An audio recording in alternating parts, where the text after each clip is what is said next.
First off, I don't know how people record videos in their car because I can't seem to get the camera to stay without tilting, without holding it. I'm Robert. I used to be on the internet. I'm not on the internet anymore, unless I really have something to say. And what I really wanted to say is I was laid off from my job because of COVID and some mental health issues that I was having that was COVID related. So I've gone back to doing food delivery service, DoorDash primarily, in the town that I live in Denton, Texas. So I got to pick up from Chipotle. Chipotle is one of the most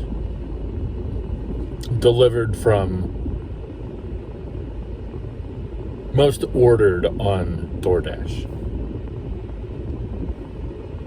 So I go in and I check the area where there's the orders, and there's an order sitting there that's not mine. So I go up and get the names, and then they asked me to check that other one to see if it's that one. So I go back to check just to read off the name, and it says no, but this has been here for an hour and 45 minutes. It's been there for an hour and 45 minutes. A delivery driver didn't pick it up. And the reason why I'm speculating and why I've seen a lot of deliveries from DoorDash or from Chipotle through DoorDash happen like this is you'll have like promise time 11:45. You go in there like 1, like somebody's eating a late burrito. So it's like 11:45 and it's still there. So I tell them that it's been there for an hour and 45 minutes over its promise time. They grab it and they throw it away, which is fine. I mean, which isn't fine, but what else are they going to do? What else are they going to do?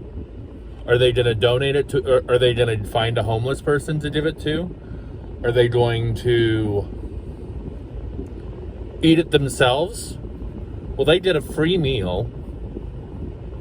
So why would they have food that was an hour and 45 minutes just sitting on a shelf? And the reason why it was sitting on a shelf for so long is because, and the reason I speculate this is because I've seen a lot of orders come like this from Chipotle or to Chipotle or to other places around town. It's $3.25, or it's $3, or it's $3.75, and depending on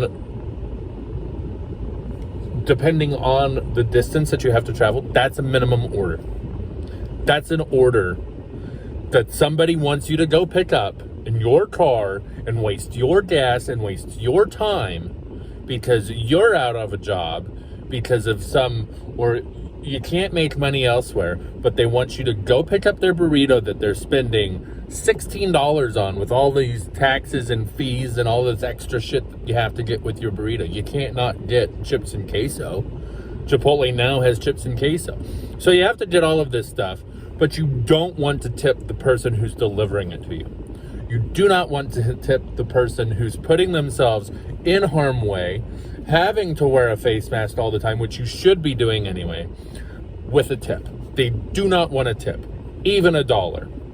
I get orders all the time where it's less than 100 yards, and it's a $10 order. They can't leave. They don't want to leave, and they're tipping because they can't leave or they don't want to leave. If you can't leave or you don't want to leave and you order and don't tip, this is what happens. You don't get your order.